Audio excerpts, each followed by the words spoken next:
한선재단 시청자 여러분 안녕하십니까. 한반도 선전재단 대표 박수현입니다. 오늘은 최근 논란이 되고 있는 연동형 비례대표제라고 하는 총선 선거제도 방식의 개편에 관해서 말씀을 드리도록 하겠습니다. 지난 15일이죠. 여야 5당이 합의를 했습니다. 연동형 비례대표제라고 하는 선거제도 방식을 적극적으로 검토를 하고 내년 1월 여야 합의로 법 개정을 하겠다, 이렇게 합의를 했습니다. 결론부터 말씀드리자면 연동형 비례대표제는 도입되어서는 안 됩니다. 하나하나 설명드리도록 하겠습니다. 연동형 비례대표제를 지금 채택하고 있는 국가가 몇 나라가 있습니다. 그 중에 가장 대표적인 나라가 독일입니다. 독일은 이 연동형 비례대표제 제도를 가지고 바로 작년에 총선을 치른 바가 있습니다. 자료화면 보시면 독일의 국회의원 정수는 598명입니다. 여러분 보시는 것처럼 299명의 지역구 대표인 국회의원과 또 동수, 똑같은 수인 299명의 비례대표가 있어서 합하면 598명이 됩니다. 그런데 그래프에서 보시는 것처럼 총선을 치른 다음에 최종적으로 당선된 국회의원 수는 709명입니다. 709명. 이상하지 않습니까? 국회의원 총수는 598명이라고 했는데 도대체 어떻게 709명이 당선될 수 있을까? 독일식 연동형 비례대표제의 가장 큰 문제점이라고 할 수 있겠습니다. 우리나라도 독일 방식의 연동형 비례대표제를 도입하게 되면 국회의원 정수를 지금 여야 5당이 합의한 것처럼 10%를 늘린 330명으로 한다고 하더라도 선거를 치르게 되면 400명 또는 그 이상이 당선될 수도 있는 제도가 바로 연동형 비례대표제입니다. 그래서 우리 국민들은 여론조사를 하면 60% 내지 여론조사 결과에 따라서 70% 정도의 국민이 국회의원들 도대체 하는 게 뭐 있냐, 예산을 더 늘리지 않는다 하더라도 국회의원 수를 늘리는 데는 반대다, 이런 여론이 압도적인 다수를 보이고 있습니다. 그럼에도 불구하고 정치권과 언론에서는 연동형 비례대표를 하면 정수가 늘어날 뿐만 아니라 최종 선출되는 국회의원의 수가 늘어난다는 문제점에 대해서 정확히 짚어주지를 않고 단식 투쟁의 결과로 얻어낸 정의의 승리라는 쪽으로 몰아가고 있습니다. 큰일 날 일입니다. 대한민국에는 절대로 연동형 비례대표제가 도입돼서는 안 된다고 봅니다. 그러면 이 연동형 비례대표제는 왜 598명이 아니고 709명이나 당선되는 시스템으로 가느냐? 상당히 복잡합니다. 지역구 선거와 정당 비례 선거, 이 두 가지를 혼합하는 데서 오는 문제인데, 기본은 정당 투표 결과 획득한 표의 비율대로 의석을 나눠와서 사표를 방지하고 비례성을 확보하겠다는 좋은 취지에서 시작된 것입니다. 취지는 좋은데, 예를 들어서 A라고 하는 강력한 정당이 정당 투표에서는 10%를 밖에는 못 얻었는데 지역구 선거에서 20%를 얻게 되는 경우 문제가 발생합니다. 즉 지역구 선거가 비례보다 더 많이 당선되게 되면, 지역 선거는 여러분 아시는 것처럼 지역을 대표하는 분들이기 때문에 모두 당선시킬 수밖에 없게 됩니다.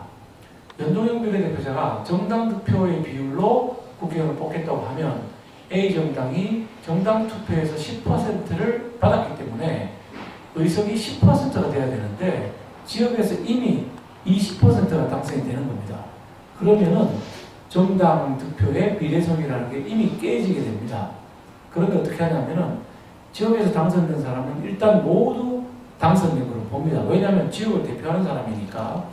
그래서 본래의 10%보다 더 많은 의석이 이미 지역에서 당선되게 되는데, 정당 득표율 비율의 비례성을 확보하기 위해서 A정당의 당선자 수를 낮추는 것이 아니라 나머지 정당 B, C, D, E 정당에 비례대표를 더 붙여줘서 A정당이 득표한 10%에 해당하는 의석을 A정당이 가져주게 만드는 겁니다. 그럼 A정당은 원래 그대로 가져가는데 B, C, D, E 정당은 비례대표에서 A가 10%가 되도록 자꾸 더 보태주게 됩니다.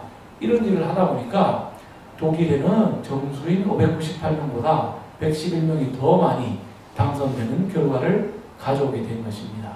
그래서 독일 의회에 가보시게 되면 본래 정수가 598명이기 때문에 의자가 600개 정도밖에 없습니다. 그런데 700명 이상이 당선되었기 때문에 보조 의자를 갖다 놓고 의회를 진행하는 형태로 되고 있습니다.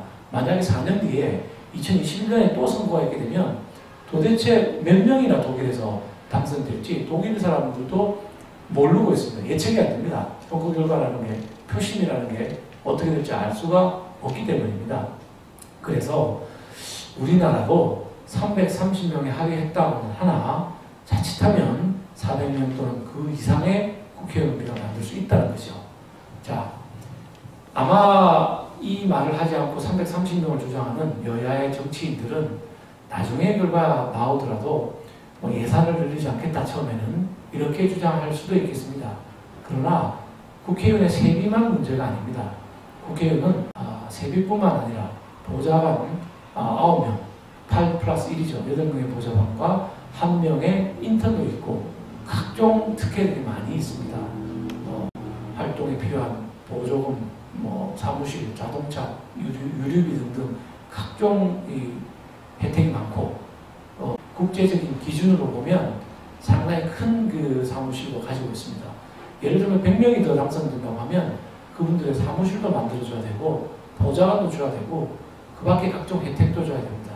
기차도 탈 수 있게 해줘야 되고 등등등등 하면 지금 1인당 약 4억 정도의 현금과 8 플러스 1명, 9명의 지원 인력을 갖고 있는 이런 큰 특혜를 가진 국회의원이 다시 100명 이상 탄생할지도 모르는 제도가 연동형 비례대표제입니다.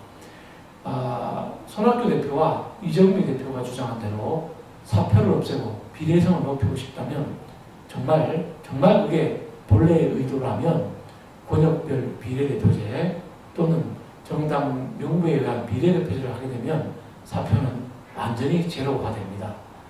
그러면 비례대표제를 포함한 권역별 비례대표제나 정당 명부에 의한 비례대표제를 포함한 모든 선거제도를 놓고 토론이 되어야지 한두 사람이 단식을 했다고 해서 문제투성이 연동형 비례대표제를 도입해서 국회의원 수를 늘리는 결과를 가져오는 것은 정말 천부당, 만부당한 일이라고 생각합니다. 마지막 하나 또 강조하고 싶은 것은 이렇게 많은 사람이 당선되는데도 독일의 경우에 국민들이 크게 반발을 하지 않고 있다는 사실입니다. 왜 그러냐 하면 독일 국민들은 정치인에 대한 신뢰가 매우 높습니다. 정치인의 특권도 크지 않습니다. 독일의 데어 슈피겔이라고 하는 시사주간지가 조사를 한 적이 있습니다. 독일에서 가장 신뢰할 수 있는 인물 10명을 뽑았습니다. 그 결과를 보면 놀랍게도 교황님이 7등을 기록했습니다. 누가 1번부터 6번까지 뽑혔을까요? 예외 없이 정치인입니다. 메르켈을 포함한 6명의 정치인이 독일에서 가장 신뢰할 수 있는 인물로 뽑혔습니다. 슈피겔에 대한 조사를 한국에서 다시 한다고 생각하면 과연 100명을 뽑는다고 한들 우리나라 정치인, 국회의원들이 그 안에 들어갈 수 있을까? 바로 그런 이유 때문에 국민들이 비록 세비를 깎는다 하더라도 신뢰할 수 없는 정치인, 국회의원들을 더 뽑는 것에 반대하고 있는 것입니다. 독일과 우리나라의 정치인에 대한 신뢰가 근본적으로 이렇게 크게 차이가 나는데도 불구하고 선거제도만 자칫 국회의원 수를 양산할 수 있는 독일의 연동형 비례대표제를 도입하겠다고 하는 것은 선거제도에 대한 무지이거나 혹은 알고 있다면 국민을 속이는 행위라고 생각합니다. 독일식의 연동형 비례대표제는 절대로 한국에 도입되어서는 안 되는 제도라는 말씀 다시 한번 드립니다. 감사합니다.